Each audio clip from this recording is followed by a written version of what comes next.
TPCC chief Mahesh Kumar Goud Telangana జిల్లాల పర్యటనకు సిద్ధమయ్యారు. ఇవాల్టి నుంచి మొదలు కానున్న జిల్లాల పర్యటనలో మొదట వరంగల్ జిల్లాలో పర్యటిస్తారు. పీసీసీ చీఫ్ మహేష్ గౌడ్తో పాటు మంత్రి శ్రీధర్ బాబు, పొన్నం ప్రభాకర్, సీఎం సలహాదారుడు వేం నరేందర్ రెడ్డి ఈ టూర్లో పాల్గొనున్నారు. వరంగల్ పర్యటన తర్వాత ఈ నెల 18న సంగారెడ్డి జిల్లా పర్యటనకు పీసీసీ చీఫ్ వెళ్తారు. ఇక మిగతా జిల్లాల పర్యటన తేదీలను త్వరలోనే ప్రకటిస్తామని కాంగ్రెస్ నేతలు తెలిపారు. తొలి విడతలో వరంగల్, కరీంనగర్, మహబూబ్ నగర్ పర్యటనలు ఉండనున్నాయి. ఇక డిసెంబర్ 4 లేదా 5న ప్రభుత్వం తరపున భారీ బహిరంగ సభ ఏర్పాటు చేయాలని కాంగ్రెస్ భావిస్తోంది. ఆ బహిరంగ సభ తర్వాత మిగతా పర్యటనలు ఉంటాయని కాంగ్రెస్ నేతలు చెబుతున్నారు. ఇప్పటి వరకు గాంధీ భవన్ వేదికగా ఉమ్మడి జిల్లాలపై సమీక్ష చేసిన మహేష్ కుమార్ గౌడ్ ఇక గ్రౌండ్ లెవెల్లో పార్టీని బలోపేతం చేసే దిశగా అడుగులు వేస్తున్నారు. క్షేత్రస్థాయిలో పార్టీ పరిస్థితులను పరిశీలించి జిల్లాల్లో పార్టీని బలోపేతం చేసేందుకు యాక్షన్ ప్లాన్ సిద్ధం చేశారు.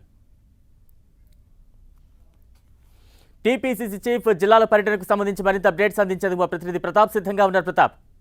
ఎస్ బలరాం, ఈ రోజు నుంచి పీసీసీ చీఫ్ మహేష్ కుమార్ గౌడ్ జిల్లాల పర్యటన చేయాలని చెప్పేసి నిర్ణయించారు. ఇప్పటివరకు గాంధీ భవన్ వేదికగా ఉమ్మడి జిల్లాల వారిగా కూడా అన్ని సమీక్షలు చేసిన పీసీసీ చీఫ్ ఇక నుంచి గ్రౌండ్లోకి వెళ్ళి ఏం పరిస్థితి ఏంది, పార్టీ పరిస్థితి సంబంధించి అనేది కూడా పూర్తి స్థాయిలో అంచనా వేయాలని చెప్పేసి నిర్ణయించారు. ఎందుకంటే పార్టీ ఇప్పుడు ప్రజెంట్ అధికారంలో ఉంది కాబట్టి నెక్స్ట్ వచ్చే స్థానిక సంస్థల ఎన్నికలు కానీ మున్సిపల్ ఎన్నికలు కానీ మంచి రిజల్ట్ రావాలనే ఒక ఆలోచనతోటి కాంగ్రెస్ పార్టీ ఆలోచన చేస్తుంది. అందులో భాగంగానే పీసీసీ చీఫ్ మహేష్ కుమార్ గౌడ్ జిల్లాల పర్యటన కూడా చేయాలని చూస్తున్నారు. ముఖ్యంగా ఇటీవల కాలంలో కొంతమంది నేతలు ఇతర పార్టీల నుంచి, ముఖ్యంగా బీఆర్ఎస్ నుంచి కొంతమంది నేతలు పార్టీలోకి వచ్చి చేరారు. 10 మంది ఎమ్మెల్యేలు కూడా వచ్చి చేరారు. కాబట్టి అక్కడక్కడ డిస్టర్బెన్స్ అయితే కొనసాగుతుంది. ఆ డిస్టర్బెన్స్ అన్నింటి కూడా క్లియర్ చేసేందుకు నేరుగా జిల్లాల పర్యటన చేయాలని చెప్పేసి నిర్ణయించారు. పీసీసీ చీఫ్గా కూడా ఆయన బాధ్యతలు చేపట్టి 2 నెలలు పూర్తి అవుతుంది. కాబట్టి నెక్స్ట్ ఫర్దర్గా పార్టీ కార్యవర్గాన్ని కూడా భర్తీ చేయాల్సి ఉంటుంది. ఆయా జిల్లాల్లో అక్కడక్కడ కొన్ని చోట్ల జిల్లా అధ్యక్షులు కూడా మార్చాల్సిన అవసరం ఉంది. ఎందుకంటే కొంతమంది చోట్ల ఎమ్మెల్యేలు కూడా ఎన్నికయ్యారు కాబట్టి ఆయా ప్లేస్లను రిప్రెస్ చేయాల్సిన అవసరం ఉంది. కాబట్టి ఇక్కడెక్కడ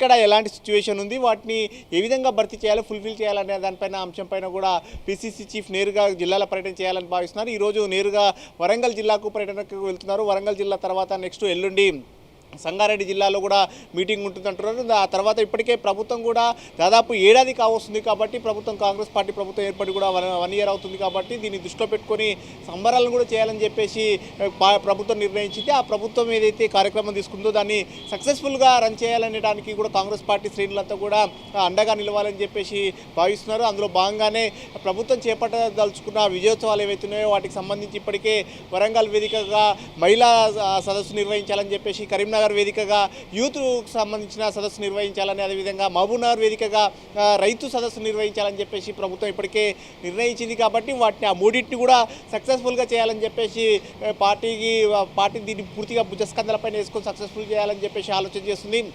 వీటిని సక్సెస్ రన్ చేయడానికి కోసమే పీసీసీ చీఫ్ కూడా రంగంలోకి దిగి క్యాడర్ను కూడా యాక్టివేట్ చేయాలని కూడా చూస్తున్నారు. అక్కడైతే మరికొన్ని చోట్లకు సంబంధించి చూసినట్లయితే కనుక ఇప్పటికే కొన్ని కార్పొరేషన్లను అయితే భర్తీ చేశారు.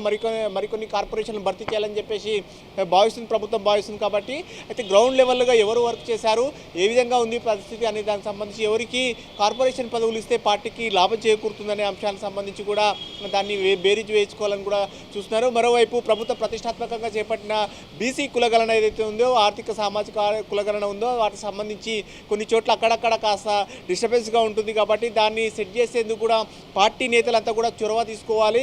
ఇక్కడెక్కడైతే ప్రభుత్వం